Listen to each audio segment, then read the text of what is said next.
Welcome to the ThunderCast, your martial athletics podcast produced by the fans, for the fans, with your hosts, Russ Livingood and KD Hugnall. We're bringing you the thundering word on the thundering herd each and every week. So keep it right here. The ThunderCast is on the loose.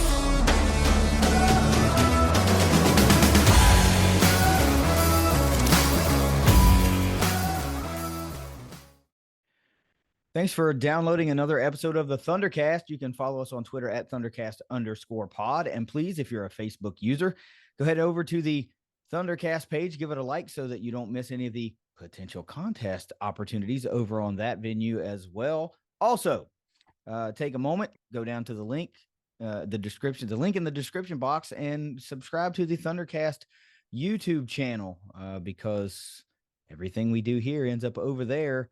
And it's just another great way to enjoy our content, because what's better than just listening to us, Russ? You're looking at us too. Very, very, very, very positive week in herd athletics, especially surrounding the football program. We're going to get into everything going on. But before we do all of that, let's get a quick word from our sponsors at 304carwreck.com. If you've been hurt in a wreck, visit 304carwreck.com on the web or on Facebook. Jason and Matt are experienced injury lawyers in Huntington who practice throughout West Virginia, Ohio, and Kentucky. They can't protect you from bad drivers, but they will make sure you're treated fairly by the insurance companies. Find them at 304carwreck.com. All right, Russ. We got a lot to cover this week. We're going to split the format a little bit because there is so much. So this particular episode, as indicated by the title, will just be 5 things every herd fan needs to know and the Appalachian State /75-week weekend recap. So let's get it started and give me those 5 things that every herd fan needs to know. All right. And as usual, these 5 things every herd fan needs to know this week are brought to you by Ignite Link, the Tri-State's premier IT management team. Number 1, signings galore. Now, most of you may or may not know, every sport except for football had their signing day this past week. And every single sport had someone signed here at Marshall. Now, we're not going to go down and give you every single name because we just don't have enough time to devote to each and every one of these people. We have tweeted these names out. They're on Herd Zone. They're on Twitter at Herd Zone. So you can see for each individual sport some cool little things. There's some siblings on there. Couple of them, right? Yeah, I think there were 2 sets of at least sisters. I'm not going to go so far as to say like twins or anything. Twins, like that. yeah. But yeah, I think there were 2 sets of sisters across the athletic department. Yeah. But anyway, cool little thing. These are the future martial athletes that we're going to be talking about here on the ThunderCast. You're going to be watching compete. It's good to familiarize yourself with these names and see where the sports are going, who they signed, that sort of thing, where they signed them from. And also, as we have seen, as these signees come in, that's just new people that are listening and watching the ThunderCast, and hopefully get a connection to these people so we can be more connected to them as they start and grow their martial athletics careers. So here's the thing, as a fan, right? You get really, really excited. Most fans do, about football recruiting, and fairly close right behind that would be your men's basketball recruiting.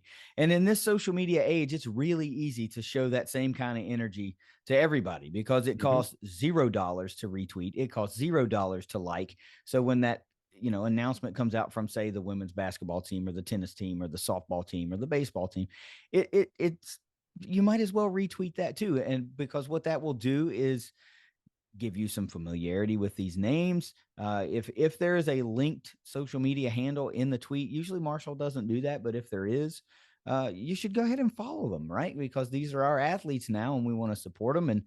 And it just shows them that as a herd fan base, that you care, that they decided to commit to the herd. And you're right, there were a ton, and it would take a long time to go through every single athlete, but you could probably peruse like the herd softball account, and they're going to have all of them there, just the same for all of the other sports. So Mm-hmm. I would encourage folks to do that, just to get a idea of how big the class sizes were for some of these respective sports, and B, just get a feeling for who you're going to see competing and Mm-hmm. wearing that Kelly green, white and black for the next, I don't know, 2, 3, 4, 5 years, maybe. So there were a lot of signings. It was a really exciting weekend in that capacity alone, much less everything else that went on. That's right. All right, number 2, Lydia Montague was named second team All Sun Belt Conference in volleyball. Pretty cool. Yeah. We had talked about the volleyball team and some of the things that were going on earlier in the season, with the national leaders and things like that. So to close it out with a little bit of positivity, we've got the SBC Championship tournament coming up, or it should be starting today, I think, as we record. We're late in the week. It's, what is it, Wednesday already? Mm-hmm. So this will probably be out after or right before the Sun Belt Conference tournament kicks off. So we don't know how that's going to play, but it was a rough end, of the season. A little bit of positivity there for the final home series, but this is a great way to close out that regular season with some individual awards, showing some love to Lydia and the herd volleyball team. We wish them a lot of luck in the SBC tournament if results are in before we can get to our second part of this episode tomorrow. Yeah, so they're actually playing tonight at 6 Yeah. p.m. If we're doing Around the Herd on the next episode, Yeah. so we won't have that result when this gets posted. Yeah. All right. Number 3, Marshall Athletics ranked number 1 in community service in the Sun Belt. We talk a lot about on the field stuff. We also like to touch the off the field stuff that these student athletes are doing in the classroom.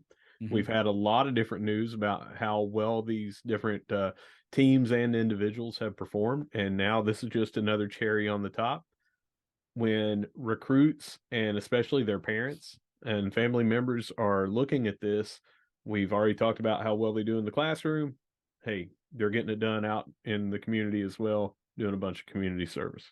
Yeah. Is there any real surprise here? I mean, maybe that the surprise is that they were number 1 in the Sun Belt, but is there really any surprise that Huntington and Marshall are so intertwined? I mean, that's just kind of who we are. Yep. You don't really have Huntington without Marshall. You don't really have Marshall without Huntington, and in every definition, however you want to define it, Marshall is legitimately what you would call a college town, right? It's not a pro sports town. And I've said many, many times, outside of high school sports, Marshall is really the only game in town. So the special connection between the two communities, which was, accentuated this weekend in particular. I mean, there's just no question about the relationship that is between Marshall and Huntington. So for folks, just like we talked about, that just committed to the herd and their families may be just learning a little bit about Marshall now, this is one of those things to where you go, okay, maybe I really, really can get behind this, especially, when we're not talking about on-field performance and team performance. We're looking at the community as a whole. It's just a special place, man. And I'm really glad that, I get to call it home. I really do. Yeah, and a little side note and a precursor to what we're going to have coming up within the next couple of weeks.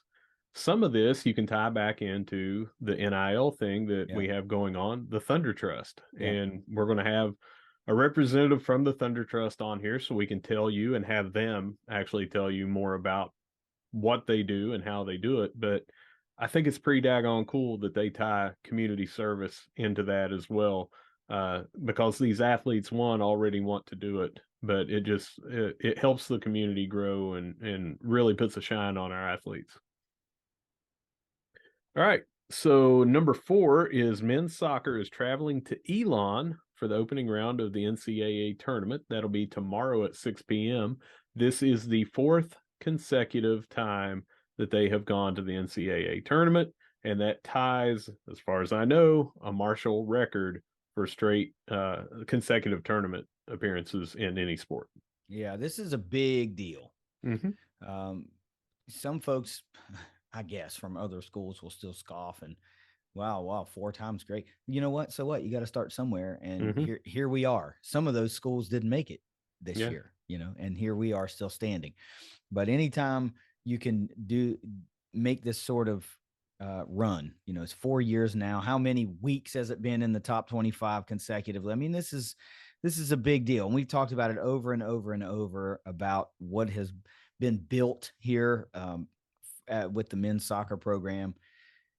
It's something to really be proud of. And I can't sit here and tell you that I can watch a soccer game and know the intricacies and the nuances of the game. I don't view it like someone that played soccer, but I can still appreciate what's being done with my herd and the successes that's being built, both again on and off the field.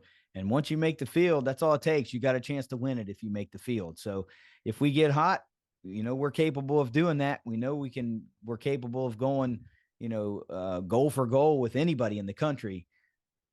You're in the field. You can win the damn thing now. This is really great. Let me put it in a little bit of context for people. Everyone likes to talk about the heyday of Marshall, especially right before they moved up. I mean, it's kind of the precursor to the heyday that just continued on. But especially the 90 through 96, you had 2 national championships in there. One the very last year when we were what was then known as 1AA and now FCS. But year after year, going on runs in the tournament, sometimes making the title game. I think maybe they had 3 different title games in there and 2 that they won on top of those other 3 where they finished runner-up. This is 4 straight right now. Looks like with their signing class and the people that they're bringing back, I mean, no chance of slowing down, barring something crazy. You've got a national championship in there, 4 straight runs in the tournament. This year is not over yet to see how far they go in the tournament. It's eerily similar, but this is at the highest point of of the athletic for that sport to be in the Division I. That's it. There's no other class for this. They're not in a second class.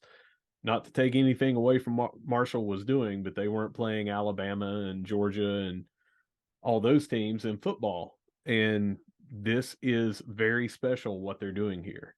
Other teams that would do this, you said they may scoff at it for 4 straight times. Still, that would have to be the elite of the elite, because who doesn't have an off year every now and then where, I mean, they could have gone one more additional loss this year. They might not have made it. This is extremely special. We're blessed to have this team right now and Grassy as a coach. And again, it does not look like they're slowing down. Nope. And it actually looks like the trajectory is continuing to climb. You can't look at these things and go, well, you didn't win the title. You didn't repeat as champ. So you're obviously going downhill. That's just not how it works. How many teams can say that they have back-to-back or 3 in a row or 2 out of 3? I mean, but as long as you're putting yourself in a position to compete for that title, you're still there. You're still at that echelon. It's when you start going, gaps of seasons without contending for a college cup, then you can go, all right, well, we dipped a bit, but we're not dipping right now. We're still climbing. Yeah. We're going to round out with number 5. We've been talking about it on our social media. We've had some people do this, and from watching the game on ESPN Plus, I saw that quite a few did, but also saw some people in the stands seemingly still trying to figure it out. So we're going to talk about it a little bit more. What are we talking about?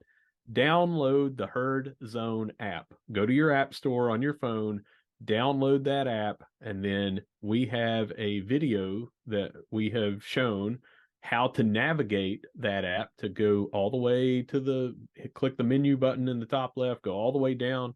There's a new section called Herd Lights. KD, tell us about it. Yeah, it's a really cool feature that was added to the Herd Zone app, which, by the way, is a free download in and of itself. Get the freaking Herd Zone app. Before I even go to Herd Lights, it gives you everything. You can even buy tickets from the Herd Zone app. You get a great schedule. You can customize it to whatever sports you like to follow. I would recommend you follow all, obviously, but back to Herd Lights. All you got to do is click the menu, scroll to the bottom. You'll see the tab, Herd Lights. Click it.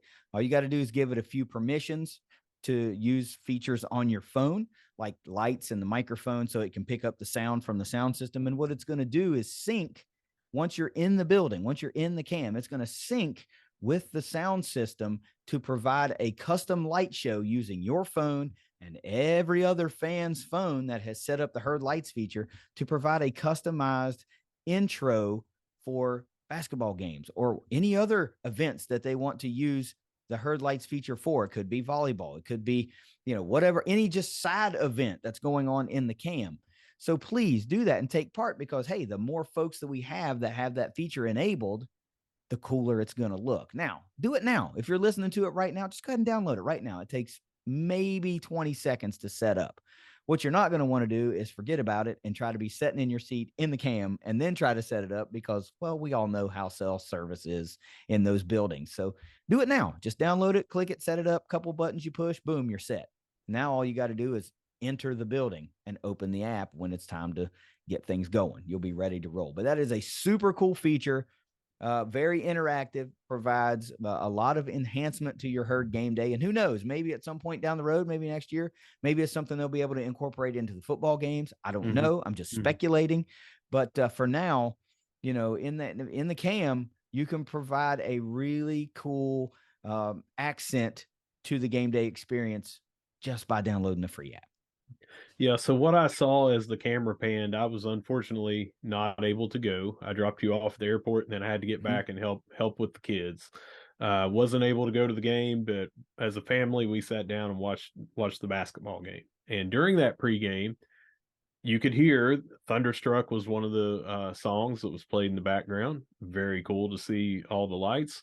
But as the camera was showing, you saw some fans, like groups of fans, seemingly trying to download or give permissions and all that stuff. It was a little bit too late. And what we also saw, or I picked up on, was there were some that seemingly just turned on their flashlight, thinking that maybe that was it because it was a static flashlight where everyone else's was flashing to the beat.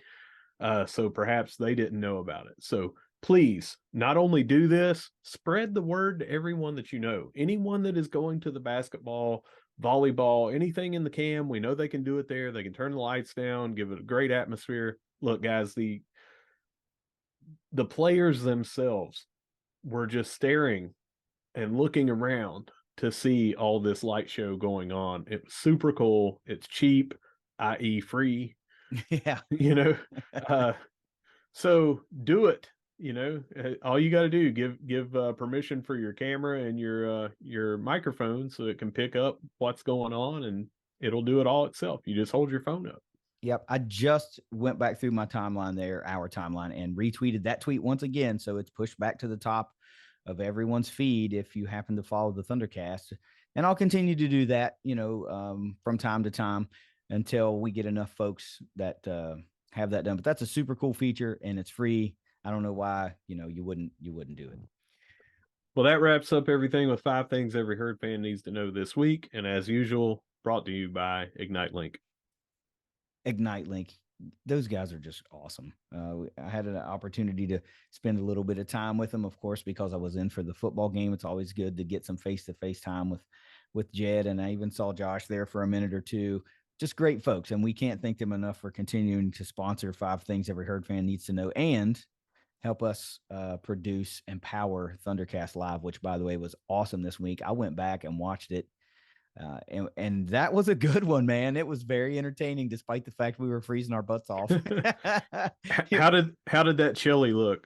Well, I mean, we're gonna have to do something to get the camera angles. It's hard for you to gauge when you. I didn't want to dump the chili out. It was what I wanted to do. So I tell you what, I got a great view of your sleeve. I'll put it that way. Good. But no, that's what I wanted. It was a very cool ThunderCast Live. For those that tuned in live and watched it, I bet they were entertained. Having former Herd wide receiver, punt return man DeAndre Reeves and his son Julian stop by and just talk with us for a little while was a lot. Or was it Julius? Is it Julius? Julius. Sorry, Julius. I'll get it right next time. We had a great conversation talking about 75 week and talking about what it means to play at Marshall. And it was just cool. It was a really, really awesome impromptu type moment. We knew DeAndre was in town, but we didn't know, game days are hectic, man. People are all over the place, and it was cool for him to be able to stop by and really gracious of him to spend some time with us and talk about the Herd. But look, we had a killer week. Oh yeah, you got one more thing? I just want to say, DeAndre did that, but we have other athletes that stop in, former athletes. So if you're in the area and you're listening to us and we've got one more home game, if you're going to be there and you want to be on the show, just reach out to us. Love to Yeah. have you on. Yeah, we're of course in the new C lot, and if you still don't know where that's at, it's directly behind the end zone, caddy corner type from the west lot. I mean, we're a stone's throw away from the M Club tent or gazebo, not a tent, Yeah. and right across from McDonald's. You can't miss it. Stop on by, say what's up, grab something to eat and something to drink, and we'll talk. And if we happen to be recording, we'd love to hear what you have to say, especially since this one's going to be senior day coming up. Hmm. So everybody's probably got a fond memory of their senior day. So we'd be glad to talk to you about that and get some personal insight. DeAndre gave us some great insight about 75 week things, but we as fans would just not know unless you were a former player that is now a fan. But anyway, great weekend, I must say. Even from the flight in, it was a great weekend for me personally. Of course, I got to come into town. I wanted to be there for this one, and man, I think I hit the lottery as far as it goes, picking the right weekend to come. Great game, very engaging game. I hadn't been this involved, I felt like, in a game in a long time. I felt like I was really sucked into every play. Like I was hanging on every play. The tailgate scene was good despite it being cold and rainy. I didn't care. I did not care. I had a great flight. I hung out in the airport there before our flight, waiting to board with Talik Keaton's mom. Shout out, Carol. How you doing? Great to meet you and hang out this weekend. Also, we were on the same row of the plane on our flight back, so we spent a little bit more time chatting it up. But it was just an overall great weekend. Let's talk about the game, Russ. App State comes to town, historic rival. More than 20 meetings, 25 plus meetings between these two teams going all the way back to, I think, 1976 or 1977. So you've got that historic rivalry being renewed in a conference fashion. We've played the last 2 years in a non-conference fashion, and those games were phenomenal. This one meant a little bit more, seeing that it's now a Sun Belt Conference game. 75 week. We talked about that. There's no shortage of emphasis that goes on this particular game from just about every single Herd fan, coach, former player, everyone associated with Marshall puts a circle around this game. And it's not because App State was on the schedule. It's because of the week that it is. This was also Marshall's first ever home Sun Belt Conference win, which another feather in the cap. This gets the Herd to bowl eligibility, which we've talked about upon a technicality with this waiver because of the shakeup with this game in particular, going from out of conference to a conference game. And the Herd's now on a 2-game Sun Belt Conference win streak. So you got to love that. Overall, at the end of the day, it was a 28-21 Herd victory, moving Marshall to 6-4 on the season, 3-3 in the Sun Belt Conference, now tied for third in the Sun Belt Conference East Division. Looking up at Coastal Carolina, who has clinched the East, James Madison, who, can't really win anything, unfortunately, which is kind of like the biggest load of crap out there. There's no real need for a transition type thing in this day and age. And the Herd's looking up currently at Georgia State, who's on the schedule in 2 weeks. So, Russ, before we get into stats, real quick, just talk about the weekend, the game day, and then I'll run through all this myriad of stats and we'll get into grades and some deep dive conversation.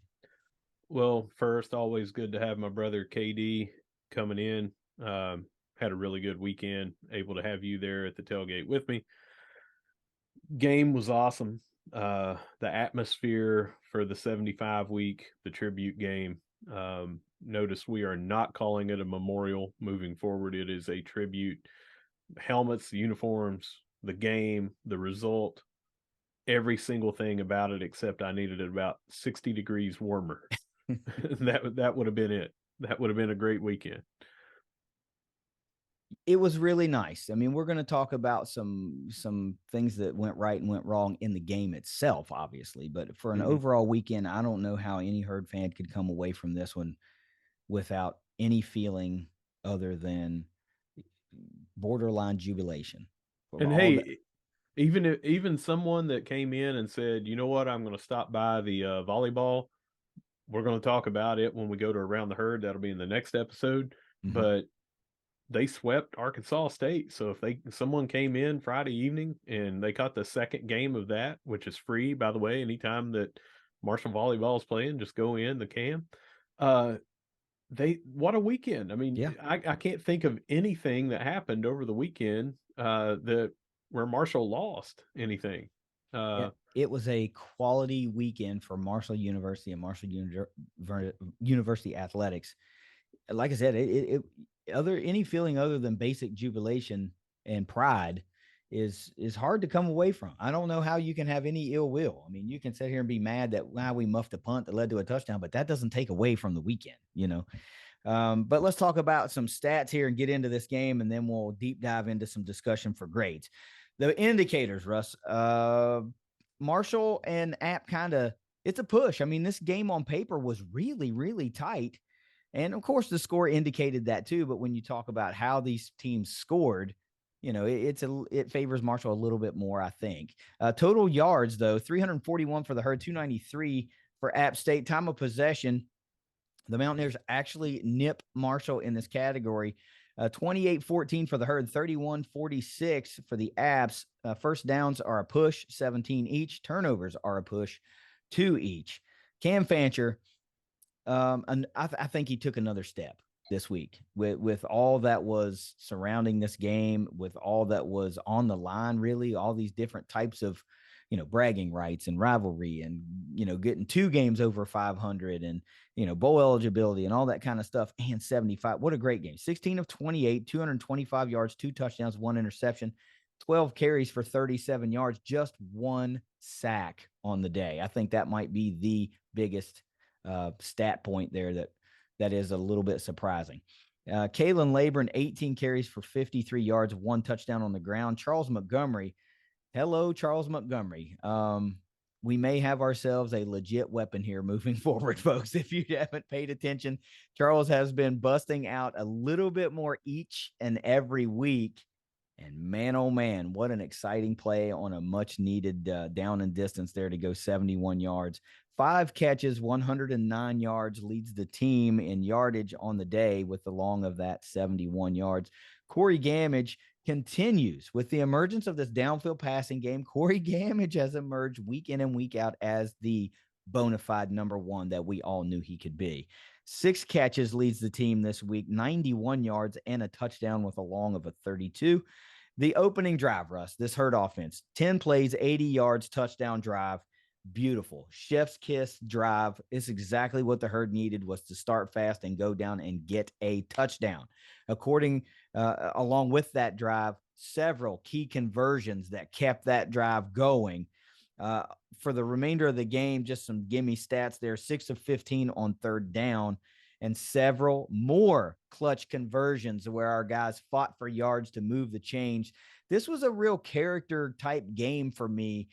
This wasn't one of those what you would call, or what I would call, like a finesse game. This was a more physical game. Like, you could tell who wanted this one more, especially when the Herd was on offense. And I'm kind of here for it.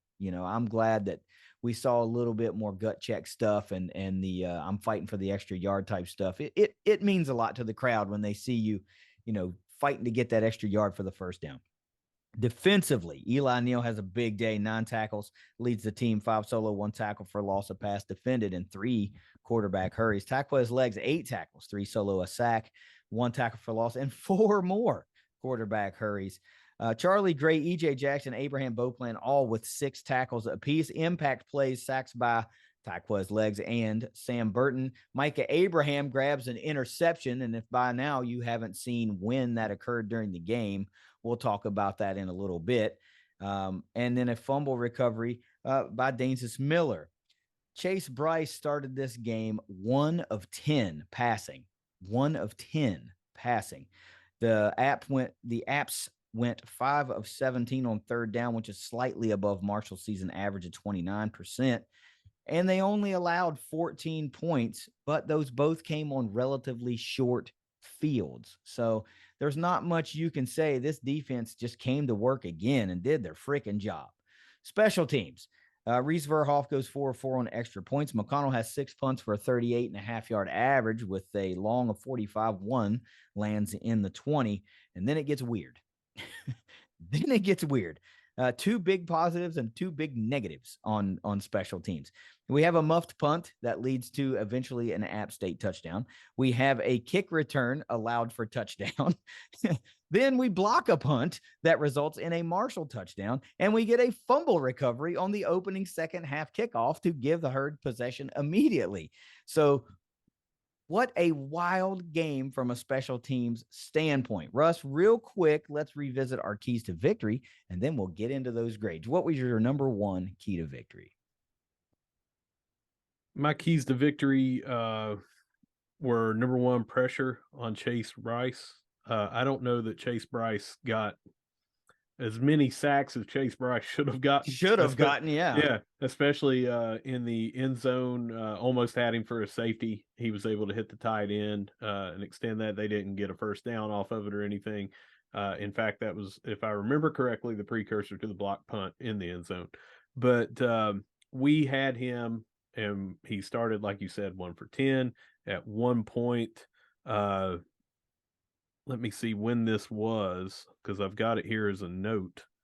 But as far as being in that 110 or 1 for 10, it was right before we had that botched punt return where they got the ball on the 32.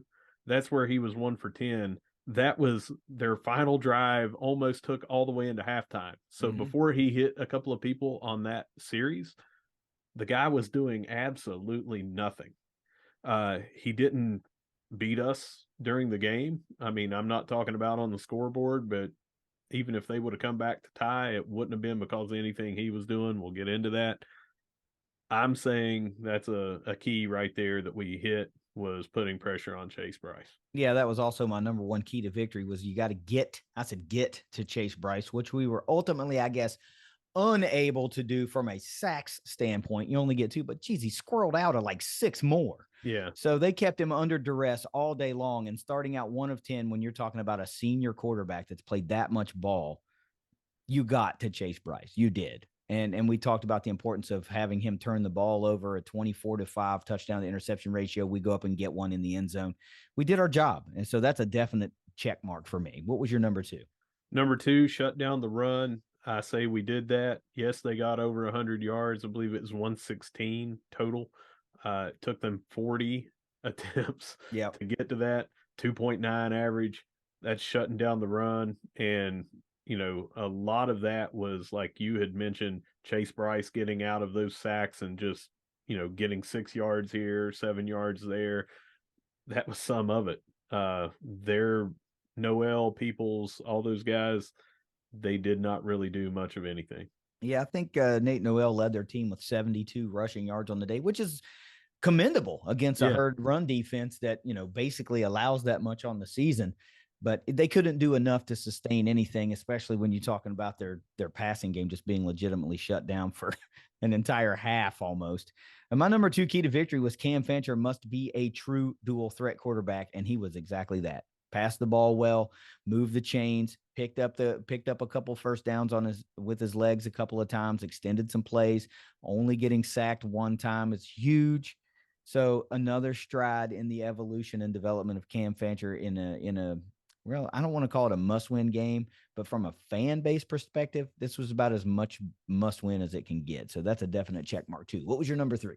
Score points. I'm putting us in a check mark for that as well. We got 28 on the game. A lot. I mean, I would have liked to have seen us in the 30s, but hey, we won by 7, so who cares? Yep. I said our number 3 key to victory was to protect the football. And even though we had 2 turnovers, we did that on offense. I think Cam's interception was a tipped ball. So you really can't tie that one to him per se, unless it was just an, you know, abundantly inaccurate pass that, you know, our guy tipped. But I didn't see that to be the case, really. It was still kind of on target. And the other one was the muffed punt that hits the rear end of, you know, McMillan, and it is a turnover. So it's a poor decision from that standpoint, but Marshall still by and large took care of the football. So that's a total check mark for me. Lastly, what do you got? Win the turnover battle. Now, officially, a block punt is not considered a turnover, but or is it? I Oh. don't think that was the no because No, we didn't get credit for a fumble recovery yeah. on that. So I'm going to count that as a turnover. I don't Should think be. it. So that would have made it 3-2. I'm going to count it on a technicality that we won the turnover battle. Um, and if not, we can say they turned it over on downs a couple of times more than we did. So there you go. Yeah. That's a good reason to watch the video podcast instead of the audio, because you're not going to see that. But no, you're right. That even if it is all things being considered, we got points directly off of our created turnover. So that's an edge to the herd. My Yeah. number 4 was that we needed to be creative offensively without being gimmicky. And what happened? Marshall got gimmicky yet again and tried another weird play that resulted in a 16-yard loss to start the second half. And it also resulted in our quarterback having to trot off a little dinged up. So please, for the love of God, get rid of the gimmicky plays. We don't need them. We do not need them. As far as getting creative, I don't know that we had to do too much there. Cam was making the right reads and making some good passes. He missed a few receivers that could have easily pushed us over that 30-point threshold that you wish we would have hit. A few receivers could have trotted into the end zone, but that's okay. You still get the win. You still, evolving as a quarterback, developing as a quarterback, and those will come. Those will come. So So, I've got a quick aside to that. okay. Rewatching the game, I definitely wanted to see that play because, as I had mentioned on the post game, I missed the kickoff. I Mm-hmm. got back into the stadium, getting through the line. It wasn't a long line; it was just trying to walk back in. Um, and as I looked up, we had the ball, and it was 14:53 on the clock. And I said, "We must have, you know, gotten a I don't know how. Maybe they fumbled, maybe they threw an interception. I didn't know, but we had the ball, and Cam was on the ground by the time I got into my seat, and we were back a lot further than what when I had glanced up on the concourse and seen. So I really wanted to watch that, and I watched it a couple times. And here's what I'm going to say: we have a lot of people saying, I wish that we weren't so predictable and I wish that we would have open up the playbook and run some plays that are going to catch the other team off guard. It did not work, and it did not work spectacularly. It Right. failed bad. However, had the one guy not been fooled or he'd been blocked a little bit better, that could have looked like it was going to go for a uh big gain. If that works, everyone is going to say we came out, we recovered a kickoff, we went for the jugular, did something right off the bat. Hey, this offensive coordinator and the play calling, that was great. Can't believe that we did that. Because it failed and it failed so spectacularly, it looks much worse. But everyone complains about, and I'm not saying you, but especially on message boards, social media, hear it in the stands. Don't be predictable. Don't be predictable. We do something, it did not work, and everyone is bitching now that we tried to do something. So I understand what you're saying, and I'm not disputing what you're saying. This is more to go on top of what you're saying. One, don't run that unless you've got it down and to block that guy to make sure, because you can see we lost 16 yards, I think, on that Mm-hmm. one, maybe 18. Yep. And almost got the QB hurt. So your point, 100%. I agree with it. But everyone's saying we don't try anything. There you go. We did. And I'm not saying that we should have tried it. I'm saying everyone says The attempt we, was made, right? yeah, everyone says, why don't we do stuff like that? Yeah. There you go. So you can't have it both ways. Don't complain that we don't do anything. And then when we do something, say, well, I want to complain because it didn't work. Yeah. That's I, my point. I think I would be far more okay with those types. I get it, man. You recover a fumble in the opening second half opening kickoff. You want to go for a shot and try to put some distance between you and this team. I get it, and I'm all for it.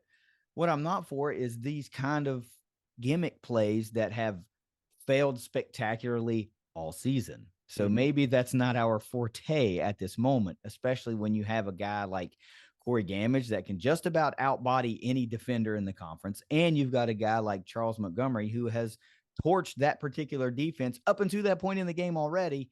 So again, you can get creative with something without getting gimmicky because look, man, what again, your what if that hits great, but what if that hit puts Cam out and now we're like, well, we were just starting to get it together and now we're have to reshuffle and figure it out again. You can say that on every play. I can. I'm not defending us running that play. I'm saying that no one would have bitched if we would have scored a touchdown on it and everyone would have praised that we tried something and it worked. Hindsight makes us fans say, well, we shouldn't do X because of Y.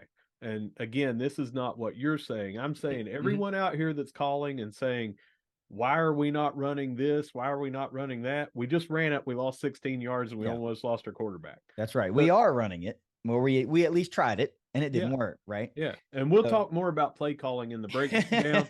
But I just wanted to say as an aside right there, when everyone is clamoring online that all we do is run it 3 straight times right up the middle and then we punt, we have no creativity. This shows you that, yes, we do try things. Yep.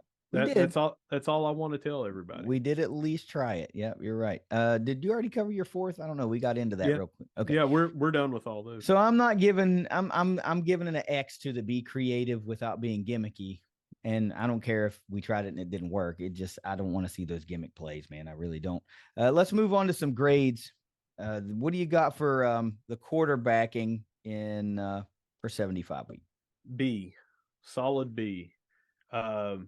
The only real thing is we had 3 batted balls, one of which all at the line of scrimmage. I'm not talking about tipped balls out in the flats or anything like that. 3 batted at the line of scrimmage. 1 went for an interception. Mm-hmm.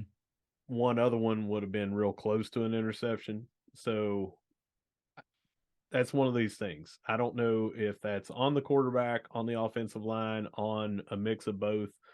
But we really need to watch those because batted balls for an interception can easily go for a pick six in the right situation.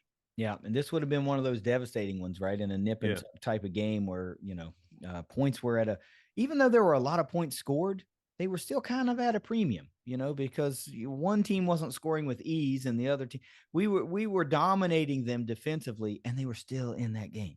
Still in that game. Point of order on that interception is they went for the end zone the very next play. Now, Abraham intercepted that one, but, they were going for it right then, and that truly would have turned that game around at that point. Yeah. So to gain why he got a B, you already mentioned it. For his passing efforts were great. His decision making was great. He extended drives with his legs. He got first downs with his legs. He avoided sacks. The maturation that you see out of him, this again is a redshirt freshman playing in his 4th full game. Mm-hmm. He came in either in garbage time or came in red zone or straight running opportunities in most of the early games this season. In fact, when we were talking on this show early in the season, that they just keyed on the run even more when Fancher came in because they knew what was going to happen. It was going to be a zone read, and he was either handing off to Laburn or he was going to run it himself. They were just stacking 8 in the box, and it was killing Marshall every time that he came in. We've had people commenting on him throwing 78 yards or something like that in one of the games since in these 4, and that's when he had 136 yards rushing. Mm-hmm.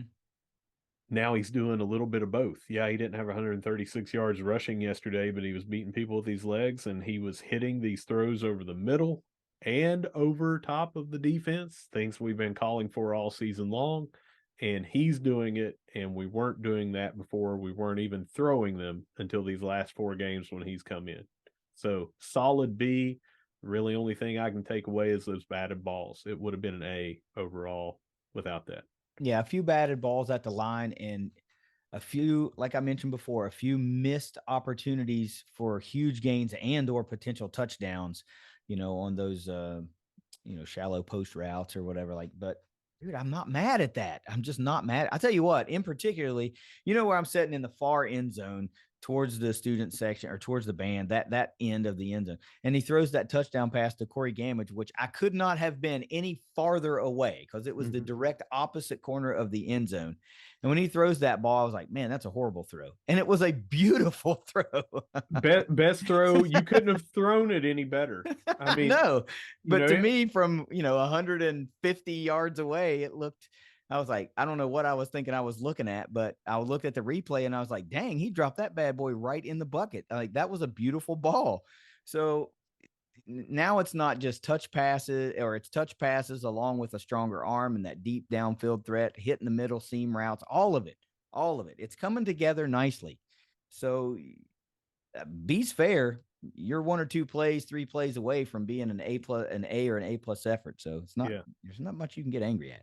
Offensively as a whole, what do you got for the Herd? They finally find the end zone, don't settle for field goals. This is what we needed to see, and we kind of saw it.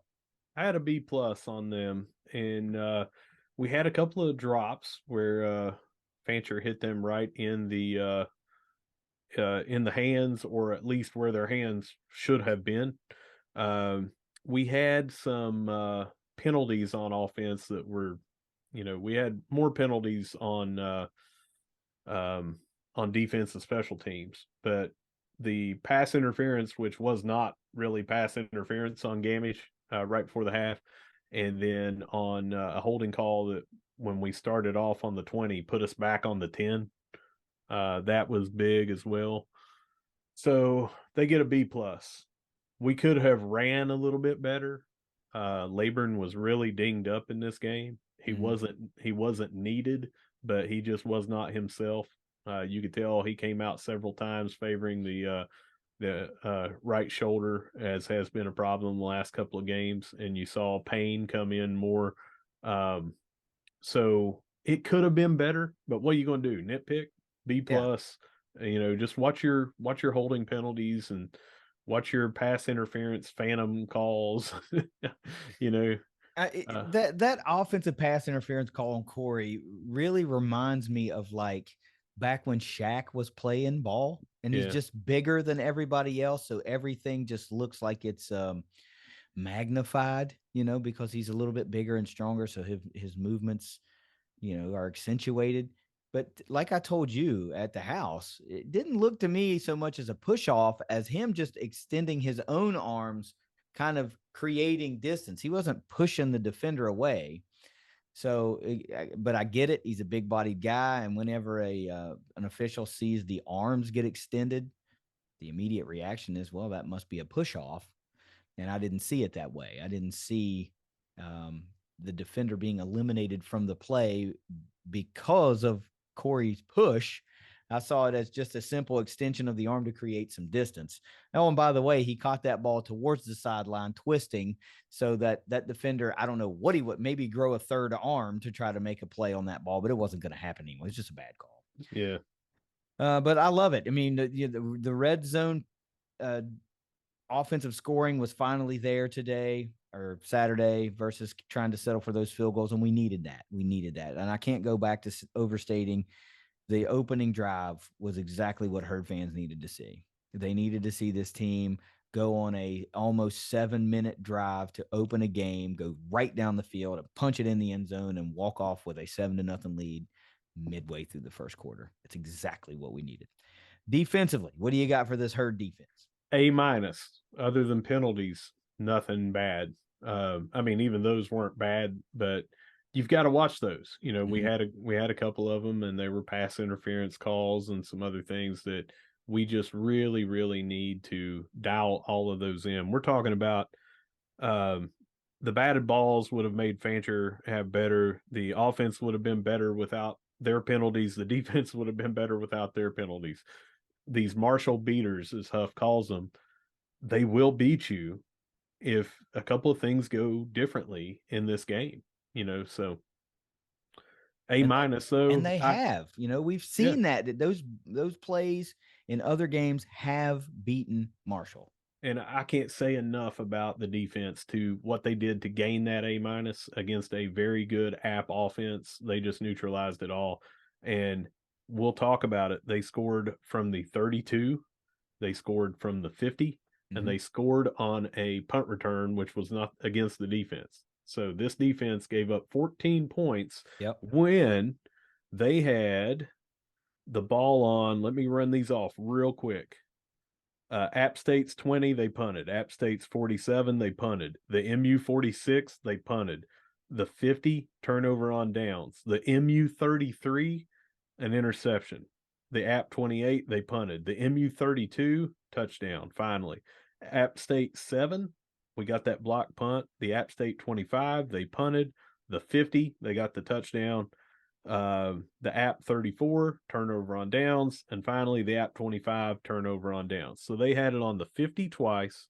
And in ours, 3 additional times, they had it on their short end of the field 5 times. They came out with 2 touchdowns. Amazing effort by this defense. Yeah. If this defense is given a long field to work with, it's almost a near impossibility to sustain a drive Mm-hmm. in a Yeah. game, much less 2 or 3. The only gripe that you can really have on that defense is you have at 3rd and 26 or 3rd and 27, and they somehow get a 25-yard gain to be able to go 4th and 1 and be able to get that touchdown. Other than that, what the heck can you gripe about? Nothing. Just the penalties. And, Yeah. you know, Just the penalties. One of those, there were 2 PIs early in that game. One was egregious, and I completely agreed with, but the second one I did not agree with. right. We can talk about everybody thinks the referees are against their team. I don't think that they were against our team. I just don't think they were very good overall in this one. They missed a really good game. They should have sat up there with me because I saw a good game. They Yeah, apparently missed it. they missed a really good non-called face mask late in that game as well, I might add, but that's okay. That's okay. I did not get to that point on my rewatch. As I told you, I didn't get to watch the entire game, but I have heard other people say that they went back and watched it several times. And if you're watching on our YouTube, they got it on the collar of the shoulder pad, is what they said. And when they turned it, he turned his head as well. So the entire upper body turned, but the ref was immediately, I looked at him, he was shaking his head no. Before the tackle even was finished, he was shaking his head no to say that was not a face mask. I'm going to give him that one because I He's haven't been at, I he's haven't, closer. well, not only he's closer, but someone else that is a fan of ours. Before I got to go watch it again with my own eyes, I'm not there yet on my rewatch. Mm-hmm. That he said that it was not on the face mask. I have to believe one of our fans would not blindly, come up with that to take up for a ref, you know. That's But a hell of a hill to die on. I'll tell you yeah, yeah. that. So I'm going to have to say that I have to believe that that actually was not a face mask, but I would have pummeled that ref mercilessly in the parking lot, dying on that hill from my point of view, saying Yeah. it was. Special teams grade might be the weirdest one because there are 4 major impactful plays, 2 massive negative plays for the herd, and 2 massive positive plays for the herd. What do you got? C minus. Wow. Yeah. Um, the benefits are, of course, the block punt Yeah. and the recovery of their fumble. But that recovery of their fumble, we didn't hit that guy. He just botched He it. just Now, dropped it. yeah, now we picked it up, and that's Johnny on the spot. Good job for us. But the major thing, obviously, was the block punt. It came at the very good time. We almost got one earlier in the game, but that one in particular, as you said, he almost took it off his foot, Mm-hmm. Shadid Ahmed. And we were right there. We had 2, if not 3 guys ready to pounce on that to their 0. Their punter was the only one back there, and he was in no shape to pick that ball up. And even if he does, what's he going to do with it? We That was a massive good thing. The punt return situation for us, where again we're out Talik Keaton. Yep. And not that Caleb McMillan is not going to be. The announcers even said, he's capable. He's a good punt returner. But when you don't have the experience doing it, these are some things that will happen. Doug Chapman said that during the game, during the rewatch. And he just did not get out of the way. we also had running into Yep. the Green McKnight ran into the punt returner who had called for the fair catch, and that gave them 15 extra yards. Um, and then, of course, what was the other major thing that you had Oh, mentioned, the or the, what? the kick return for touchdown. The kick return for a touchdown. Now, that was a good returner. Um, but again, it happened. It's Right after the blocked punt. sometimes those are going to happen, but I can't not let it affect the grade. So C minus. Well, it has to affect the grade. I mean, that's legitimate points allowed, and it happened just as we blew the roof off with the blocked punt for touchdown. The ensuing kickoff gets returned for a touchdown. And also the punting, we had a couple that were not outright shanks, but they were just not really good average punts. So that took a little bit off too. I might have been as far as a C, an even C on there, but more negative than positive just because of that. Even though we had great positives. Sure. But you also had great negatives. So even if those cancel themselves out, you're looking at a running into the kick return or the punt returner or kick catch interference, whatever they call it. Yeah. And so there were some other things that just ultimately a lot of those things, not a lot of them, but some of them were just indecisiveness or bad decisions. So, if McMillan wants to make a fair catch, well, the ball's poison at that point and you want to get away from it. So it kind of looked like, do I want to try? Do I not? And then by then it was too late. And Green McKnight's trying to make a play. I get it, but you see that hand go up, dude, you got to veer off left or right. I mean, if the guy catches the ball and takes off, he's going to get a leg game. There's going to be a penalty called on him. You just, I get it, but still, these are the things that in certain games, they can bite you. But I will say this about that block punt. Anytime you come off the edge and you don't even have to lay out to get the ball, you did something right. I mean, literally, he was a half a step away from just being able to snatch that ball right off the top of the foot and It roll looked like in. a video game. It did. It really Yeah. did. It was an amazing play. Great job by Shadid Ahmed making an impact on special teams. That was really, really cool.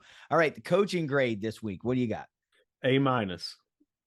I felt like the emotion that they showed on the sideline, especially you and I talked about it, Coach Huff, on that block punt. Mm-hmm. Um, the having the team prepared, having a game plan.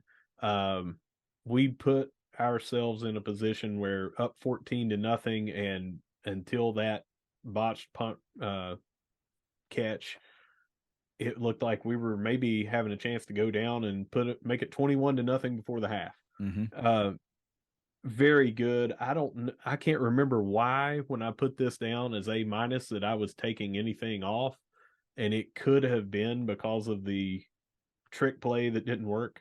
But again, if that works, we're all sitting here going, man, we came in, went for the blood, we showed, hey, Mm-hmm. we're going to do this.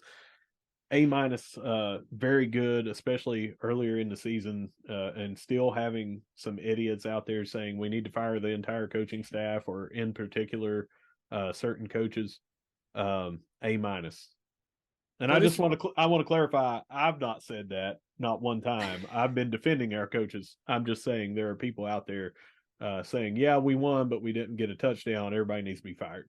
yeah, That's stupid. I've got 3 points to make on this grade, right? Number Okay. one, excellent job overall for putting together a game plan that worked, right? This is the one that Marshall had to have. And I'd said before in other recaps that if Marshall's record is just flipped a little bit and we're losing games on the road and winning at home, the fan base is probably a little happier.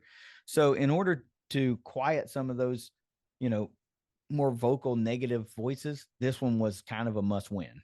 Mm-hmm. And it's 75 week. It should be a must win anyway. Not that all of them aren't must win. You want to win them all, obviously, but you know what I mean. And number two, I've got to say a special congratulations to Doug Chapman for being so even keeled during because he was excited and jacked up to be watching this game, but having to call it and not let any of that emotion shine through to show Yeah. any type of bias to the herd. Outstanding job, Doug, because he gets it. He knows what it means to be playing App State. He knows what it means to be playing 75 week. He knows. So an outstanding job of professionalism by Doug Chapman. During the rewatch, my wife commented and said, "Why is it that we are the only announced team that shows any kind of neutral or gets things?" And I told her, I said, Doug has done this nationally. He has been objective. He's done this for a long time. Everyone else just gets two homers, maybe even picks them up out of the parking lot before the game and says, "Hey, go out here and talk about your team." You Yeah. know, but you're right. Kudos to Doug. I mean, it is not unnoticed how, and I'm not talking about Chad Bush because he mispronounced Appalachian. Uh, if you're going to be down here in Appalachia, you better call it what it is, you know. Yeah. Uh, and but Doug, 100% with you on that. That was just cool to me because the block punt, particularly, that just makes you want to jump up because it's a high energy play. And, he's around these guys all the time, every day. And it was just a great job by him. The last thing I wanted to say, which I forgot briefly, let me see if I can bring it back to my skull because Sorry. we were singing the praises of Doug Chapman there. I can't remember what I was going to say. Dang it. I had it again and I lost it again. Oh, well, maybe it'll come back. Oh, I remember what I was going to say. This is not a slight at anyone in particularly, but I saw some comments post game that were to the effect of Coach Huff finally gets it, what it means to be a coach here. And I can't get behind that Nope. because this is all part of the interview process. You know what you're getting into. He knew what it meant. And I made the comment that no, I think he always knew, but more of the fan base is just giving him credit for knowing, quote unquote, what it Yeah. means. Because he won the 75-week game. So if we lose that game, he still doesn't know what it means to be the coach at Right. Marshall. Come on, man. Yeah. I mean, this is what are we doing here? What are we doing? The man Let is charged with leading our program, and an individual win and an individual loss does not define whether or not he gets it. Okay, he gets it. He knows what it means. He knows what this game means. He knows what the program means to the community, what the community means to the program, his players mean to the community. All that. He knows all that. So can we just give the man credit for being a good coach and putting together a game plan to go out and win a game that he knows that the fans wanted, he knows that the alumni wanted, and that the players wanted? I mean, I just let can't. let I just couldn't get behind that comment. let me speak on that. I know people that were in on the interview with Coach Huff. Mm-hmm. I know what was said during that interview. From that alone, I can tell you the man got it back then. I personally have spoken to Coach Huff. It's on our social media. You can see photos that I took. Yes, fanboy. I said I need to get a selfie with you, Coach. Uh, but I can tell you that the man gets it. He gets a lot more than anyone would ever give him credit for. He knows about this community. He knows about this school. He knows about the fans. He knows the struggle that the fans may have, trying to make it to every game. I mean, he knows that it's a small population here and that we're not going to have 100,000 people here. And he doesn't expect that we're going to have 100,000 people here because of everything that goes into that, the population, all of that. We have had a very good discussion. The man is as real as it gets. He's as honest as it gets. And if we're not giving him the credit just because we didn't go undefeated 2 years in a row, or we didn't win every single game we should have won 2 years in a row, that's not a good reason to say that the man doesn't understand what the 75 game means and all that. I mean, you can see on social media, he has been up to the site, the crash site. He has been at the cemetery. I have personally heard him talking to me about the 75. The man gets it. End of story. Don't know what else I can tell you. Is you're just going to have to trust me or go talk to the man himself. you know Yeah. I think I just found it odd that all of a sudden we win this one game, and that means, oh, he finally gets it. well, I think some of that too was the emotion that he showed in the post game press conference. That was the reason that people finally said that. But just because he didn't do that before and cameras weren't there to capture it, doesn't Yeah. mean that he didn't get it. You Yeah, know, we haven't seen what he's been telling these guys in the locker room for 2+ years. You know, um, I the man has got it. It didn't take a victory like you said to show that. that's right. How about the fans? What a great weekend for everyone involved with the Marshall family. Um, what do you got for everyone this week? I've got an A. We had 24,000 people there in Arctic sub-zero temperatures. It was Mm-hmm. negative. It was negative 32. I I had 18 layers on. I was still cold. Yep. So I know everyone else was still cold, and they still showed up. Wasn't a sellout, but over 80% were there. And the ones that were there, we had "We Are Marshall" going several times. We were loud on third down all game long. Uh, our energy was there. Um, it was great. Yep. It sure was. It was an all around wonderful crowd to be a part of. Several resounding, loud, "We Are" distinctive Marshall chants, and it was really soul cleansing to hear that. It feels good. I made the comments before that whenever I come into Joan C. Edwards Stadium now, that I don't get to do it all the time. For a brief moment, for a brief few seconds, as I just walk into the concourse and open up, and you walk through the tunnel and see the field, it's a really special feeling now, because I don't get to do it all the time. It was always great. I always enjoyed it, but I did it, all the time. And now I don't get to do it all the time, and it really means something. So to have the weekend stack up the way it did for me personally was really great. And I have to give a special shout out to all the App fans that made the trip in those Hmm. equally Hmm. terrible conditions and sat there and cheered on their team to a hard fought loss, unfortunately for them. But as a college football fan, this is the game. These are the games you want. Two evenly matched teams that don't like each other, but they do respect one another, and they fight tooth and nail, and it means something. And this is a game moving forward. We all thought and hoped that this game, App State and Marshall, would be what it used to be in the Southern Conference, and we saw a little bit of it, these past 2 years as an out of conference game. And I think we're going to be pretty right in our assumption that this is going to shoot right back to the top of must see games in the Sun Belt Conference moving Yep. forward. This was a great game, and I'm really looking forward to the opportunity to go into Boone next year. It's I'm circling that one on the calendar. Yep. Even if I can only make one trip to Huntington, I want to go to Boone. Yeah. So we should start making our arrangements now for ThunderCast Live in Boone, North Carolina. Jed, you better get your stuff, your travel arrangements in line, because we I need to do it. Do an away game. I can't wait to be driving right behind the production truck on the way down there. We're gonna have to get some like magnetic signs put on this truck, so we all look official and legit, like we are an actual production van just rolling down there. That'd be pretty awesome. Maybe rent one of those little U-Haul towable trailers and put magnets all over it for ThunderCast Live. There you go. Who's your offensive MVP this week?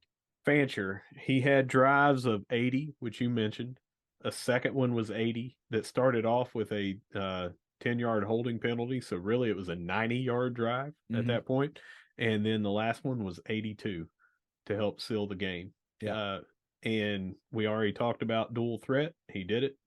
MVP. Now, we had a lot of good plays and a lot of good players, but your quarterback is generally your leader of the team, and I got to give it to him. Yep. We've seen a trajectory of what some would perceive as an improvement in the offensive line because of the last 2 weeks. They've combined for one sack, nothing given up against Old Dominion, and one against Appalachian State. And I think it's the mobility of Cam that's helping aid in some of those quote unquote improvements. These guys are the same guys they were. They're just getting the benefit of a little bit more of an elusive quarterback right now, but great, because it's all positive for the herd. I think you're right. Cam Fancher is the offensive MVP. I'd like to give a special recognition, of course, to Charles Montgomery and Cam Fancher for Corey Gamage for making big plays. Yep. And Corey was a rip-off OPI from having a more even, gaudy stat line for Cam and a stat line for himself. So you take that one away, and Corey's up there with half a dozen catches and well over 100 yards and And and a, almost, and a almost, touch. sorry, I was just going to say almost unequivocally, we have another point on the board, either Yeah. from a field goal or a touchdown right there, and then somebody else is getting more points for it. But Yeah. anyway, sorry. No, it's all right. Cam's going to be pushing up over that 260 mark at that point, probably for the game. So one play taken away makes a stat line extra gaudy for two of those guys. But Cam's the offensive MVP. Continued development. I love it. Go Herd. Defensive MVP. Who you got? I could have put several people on here. I'm going to start out with a shout out to Taco's legs. Not just showing on the stat line, this would show just as a tackle, but he had an open field tackle to preserve not giving up a first down on one of those short field drives that they had. And that prevented them from getting the first down and changing this game and everything.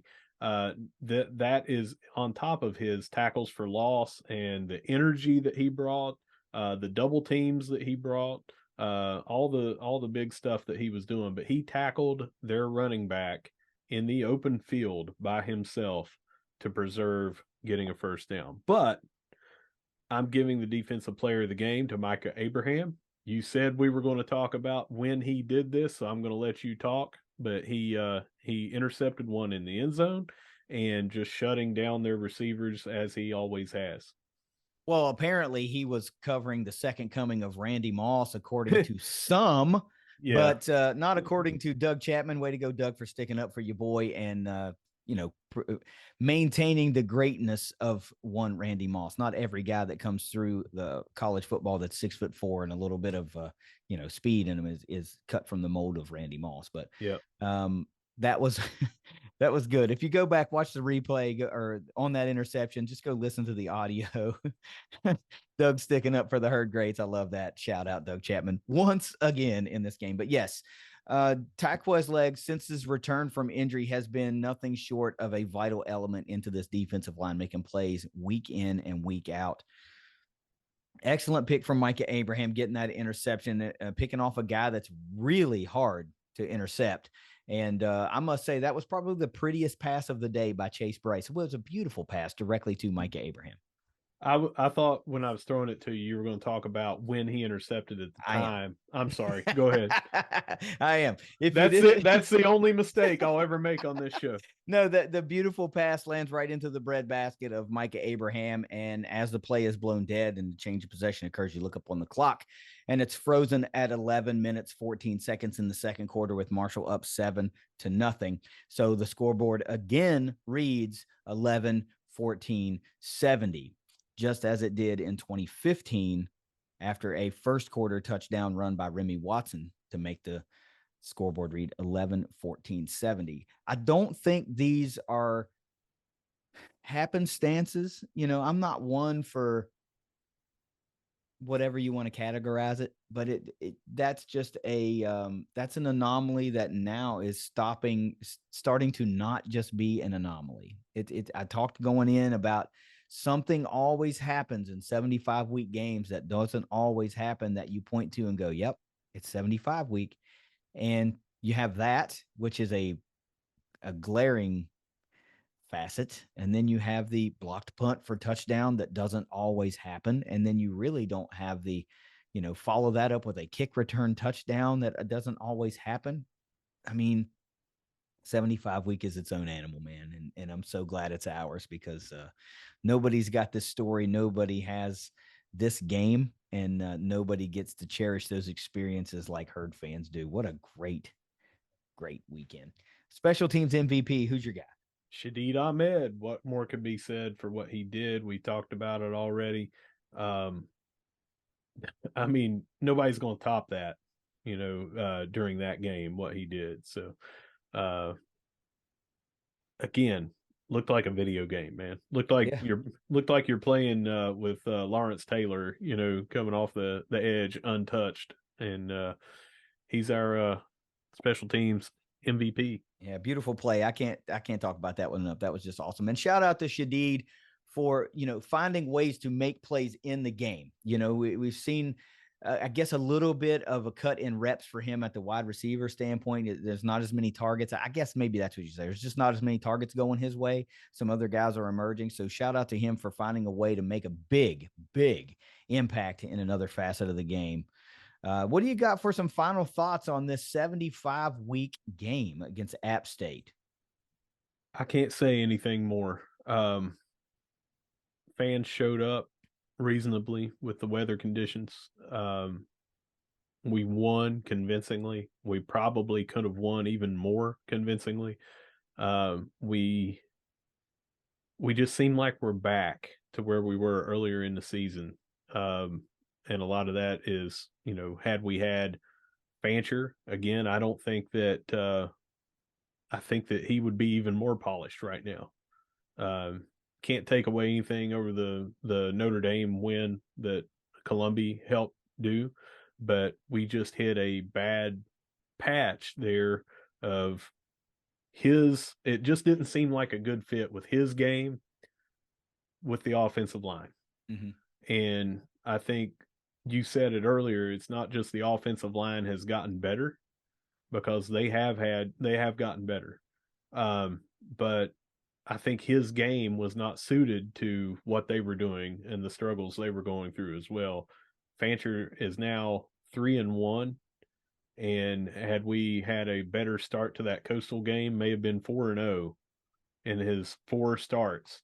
And a lot of our redshirt freshman quarterbacks that we've had over the years have not done that in their first 4 games and shown the growth that he has shown. I know the stats aren't there yet. He's not throwing for 300 every game, and he's got, more interceptions on the season than he has touchdowns, and I get that. But he's leading us to victories. I mean, we Mm-hmm. had 3 drives, 80, 80, which was really 90, and 82. Um, Everything's looking up. So that's just, I mean, everything with the 75 week, all that part about it. I just can't even talk about it anymore because of the weekend. I'm kind of exhausted from not from talking about it, but I mean Yeah, just the emotion. there's I a mean, lot of there's a lot that went I on. I cried during the pregame video, which I do every year. No shame in me saying that. I'm exhausted by all the emotion and everything from that game. So I just can't even talk about it anymore. So I have a couple of things that I want to talk about, basically from the weekend, not just this game. Number one, I love the fact that this is now called a tribute game, so we get to equally have a moment of remembrance and reflection, and then have a equal amount of time to show some appreciation for what happened in 71 moving forward, because it was all about, like we said in ThunderCast Live, from ashes to glory, and you have to have that to glory part in there for that statement to hold true. So I love the move. I love the pregame. The video was great. These uniforms are gorgeous. In fact, I don't know if you saw, I put it out there on social media. For those of you that follow Uniswag, Herd was #1 on the Uniswag countdown this week, and that's kind of a cool deal, The coolest part of the game, I always have to figure out a way to work my man into the game.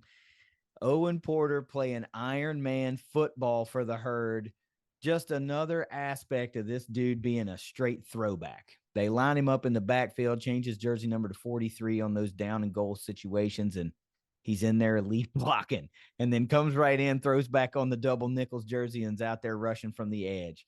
What an awesome facet to this Herd offense and defense, this whole entire Herd team. Owen Porter in 2022 is playing Iron Man football. How cool is that? He's actually been doing that the last few games. They've Yeah, put no, him, I'm just saying that is yeah, cool to me. That is so cool to me. yeah. Because what the last home game against Coastal, I looked down and I was like, we don't have 2 O. Porters, And I look and I was like, oh, and then he went in, because they had put the 43 on him, so they just put the 43 in right over top of the 55, and sometimes it's late minute that, or last second, I should say. So The last thing I would like to say about this weekend is I had an opportunity before my flight went out on Monday to go to the fountain ceremony. And it was really, really well put together, as you would expect. Marshall would put together a top-notch program for that. If you had the opportunity to live stream it, I hope that you did, because it was quite poignant. Keynote speaker got me all choked up because, he talked about some things that I could relate to as far as, being a dad and having sons and stuff like that. And if that's available still somewhere, I don't know if Marshall like archives those and you can watch them on demand. But man, I would not be mad if I could go back and watch that again and listen to that keynote speech again and listen to the words from, Brad Smith and Coach Huff and Christian. I mean, it was a really, really nice ceremony. So it was a perfect cap off to the weekend. I'm just so glad that I was able to make the trip. Anytime I can come to Huntington, it's kind of like a soul cleansing, thing. I get a deep breath, and this just kind of took it to another level. But it was just an overall A+ weekend for me. I got to hang with you. I got to see your family. I got to hang with some old friends. I got to watch the herd win. I got to go to the fountain ceremony. It was great. It was just great. So thank you, Huntington. Thank you, Marshall. Thank you, Russ Livingood, for another great weekend. We're going to come at you here in a couple of days with, probably tomorrow. We're going to try to get in tomorrow, and we'll bring in the preview for Georgia Southern, and we'll take you around the herd with what's been going on this week. We knew this episode was going to be long, so we just straight up decided to split it into two. So, Russ, if you ain't got nothing else, go ahead and take us out of here on this one. Yeah, no matter if you see us at the Cam, you see us at the Dot, you see us over at the Joan, or you see us freezing our tookuses off at Tukai. Yeah, Tukai. We'll go with Tukai. Freezing our Tukai off in easily negative 82-degree weather at ThunderCast Live, eating some really good chili, I must say. No matter where you see us, we're going to be shouting, "Go Herd." Go Herd. It's the ThunderCast. We'll see you tomorrow. Later.